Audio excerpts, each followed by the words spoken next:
Olá, seja bem-vinda aqui ao canal. Meu nome é Marisa e hoje vou falar sobre 5 estratégias simples para que você possa reservar seu dinheiro. Eu sou da área médica e você pode ser também da área médica ou de outra área, mas geralmente quem tem muitos vínculos ou não é CLT, não tem um salário fixo, tem dificuldade de reservar um dinheiro. E eu recebo essa pergunta dos alunos, né, de médicos que fazem a consultoria em educação financeira, eu recebo essa dúvida. Ah, eu não sei como reservar dinheiro.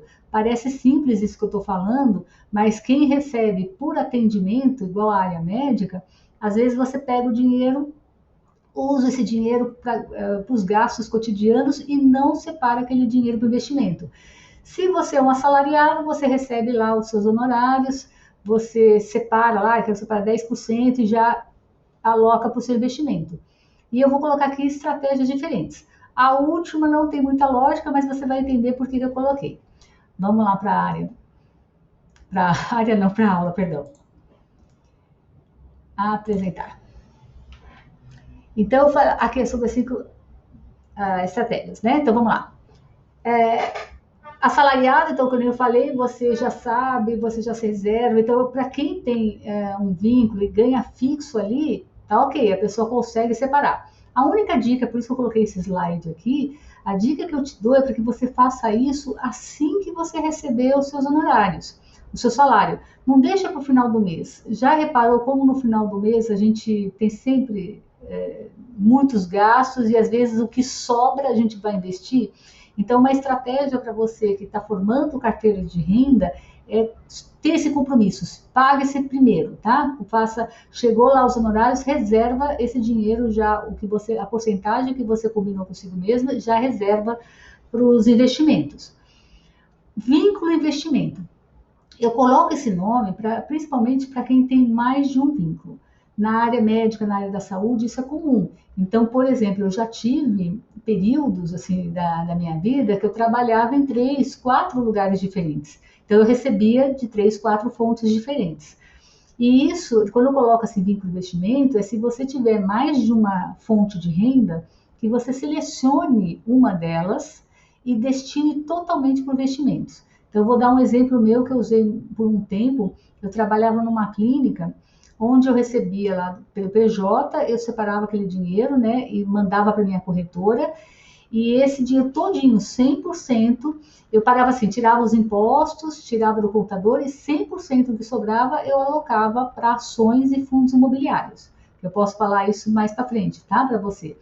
Então, eu dividia esses honorários 100% deste vínculo, desta clínica, então ficava fácil para mim.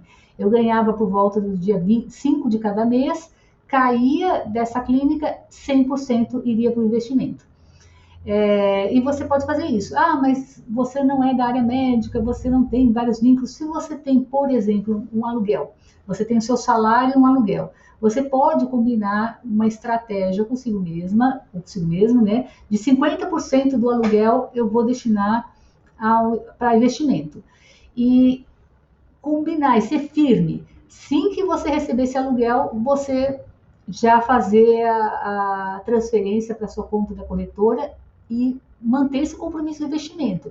Porque é comum a pessoa, ela começa empolgada, aí ela não percebe a diferença muito, porque no começo, tanto a renda fixa como renda variável, a variável você pode ter até perdas. Então isso desmotiva, porque você não vê a força dos juros compostos. Tem que ser com o tempo, contínuo. Aí você pode perguntar, mas esse vínculo de investimento, eu sempre vou fazer isso? Não tem uma estratégia que seja eterna. Descubra a sua estratégia, eu vou colocar 5 aqui para você, mas veja aquela que combina mais com o seu perfil, com a sua personalidade e a época de vida que você está vivendo. Você pode mudar essa estratégia de tempos em tempos. Eu mudo, né? Não, nem mudei, eu mudo de tempos em tempos. Essa do vínculo investimento eu não faço mais, porque eu estou somente em consultório atualmente. Mas quando eu trabalhava em outros locais, eu destinava algum vínculo para a renda variável. Período de investimento. Às vezes você não tem outras fontes de renda e não fica tão simples separar assim. Então, eu vou colocar o exemplo novamente da área médica, que é a área que eu estou mergulhada nessa área, né? Você faz atendimentos e você ganha por dia de atendimentos. não só área médica, se você for um vendedor, por exemplo, uma vendedora, você pega uma manhã, por isso que eu coloquei período de investimento, você pegar uma manhã do seu faturamento e, por exemplo, que eu fiz isso, tá? Eu fiz por um tempo. Às quartas-feiras de manhã, todas as consultas das quartas-feiras de manhã, eu levava para o banco, né? Na época não era nem internet banking.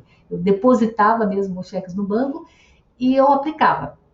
Então, você se firme. Então, você pega um dia da semana dos seus honorários ou uma manhã, você vai combinar um dia. Então, nesse dia aqui, tudo que eu ganhar nesse dia vai ser destinado para os investimentos. Seja firme, tá? Eu vou colocar nessa tecla. Se eu estiver falando muito rápido, vocês me falem, tá?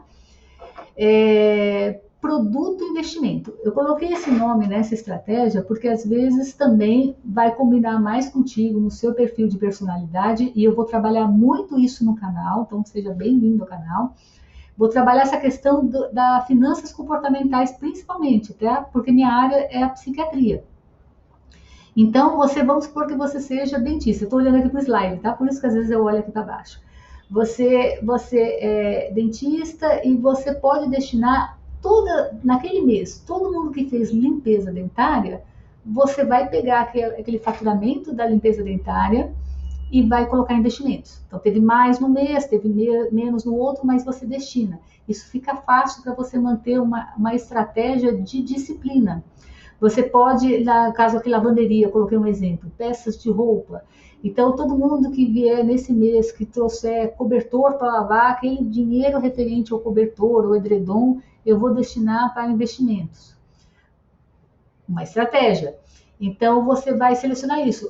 Eu não uso muito essa estratégia, mas já teve um período que eu usei, por exemplo, os pacientes da psiquiatria infantil. Então, aqueles que pagavam da área da psiquiatria infantil, eu destinava investimento. Então, para o meu dia a dia, para a minha dinâmica, não funcionou muito bem, mas talvez para ti funcione. Coloca aqui nos comentários, quero ver a sua opinião. Estratégia do meio de pagamento. Então, é uma outra estratégia que eu estou colocando aqui para ti. Você pode colocar assim, todos os pacientes, e eu usei muito tempo essa estratégia, tá? Eu usei com pagamento em cheque, que agora eu tentei um pagamento aqui em cheque hoje e não uso mais essa estratégia, eu uso outra. E aí você coloca assim, todos os meus clientes, meus pacientes que pagarem em cheque, eu vou usar para investimentos. Na época que eu usei essa estratégia, era comum os pacientes pagarem cheque a consulta, que eu faço atendimento particular. E aí eu tinha muito cheque, então não dava para pegar todos os cheques, porque senão o que sobrava, que era o que pagava em dinheiro, na época não tinha nem cartão quando eu comecei, não daria para pagar minhas contas. Então eu solucionei uma estratégia, então não tem muita lógica como falar, mas eu fiz na época isso, eu pegava o quarto cheque, eu investia. Então, se eu tive 5 atendimentos naquele dia que pagaram em cheque, o quarto ele iria para o investimento. Então, um iria para o investimento. Se eu tive 8, 2 cheques iriam para investimentos. E aí eu fazia desta forma e conseguia manter uma disciplina. Depois, com o tempo, as pessoas pagam cada vez menos. Então, eu estou até vendo aqui o cheque aqui. Ai, gente, fazia mais meses que eu não ganhava um pagamento em cheque. Então, não funcionaria essa estratégia eu usar em cheque, porque senão eu fico mais 2, 3 meses sem aplicar, e a minha estratégia é aplicar pelo menos, no mínimo, uma vez por mês. Eu tendo a fazer umas 2, 3 compras por mês, tá? De ações. Mas o mínimo que eu combinei comigo mesmo para manter o compromisso, uma vez por mês. Então, imagina, se você tem o mês todo, você faz essa estratégia por meio de cheque. Não tem nenhum pagamento em cheque, você vai ficar sem investir. Então, você tem que usar a disciplina para investir de outra forma. Então, já não seria uma estratégia tão legal. Mas você pode fazer, por exemplo, hoje em dia os pacientes pagam muito em cartão. Você pode falar assim, aqueles pacientes que pagam em débito automático, que na minha experiência é um número até menor do que de crédito, eu transfiro para a conta da corretora e eu destino ao investimento. Certo? Espero ter contribuído aqui nesse vídeo e eu vou gostar muito de saber qual estratégia que você usa. Coloca aqui nos comentários, porque assim a gente vai discutir esse tema. Até o próximo vídeo.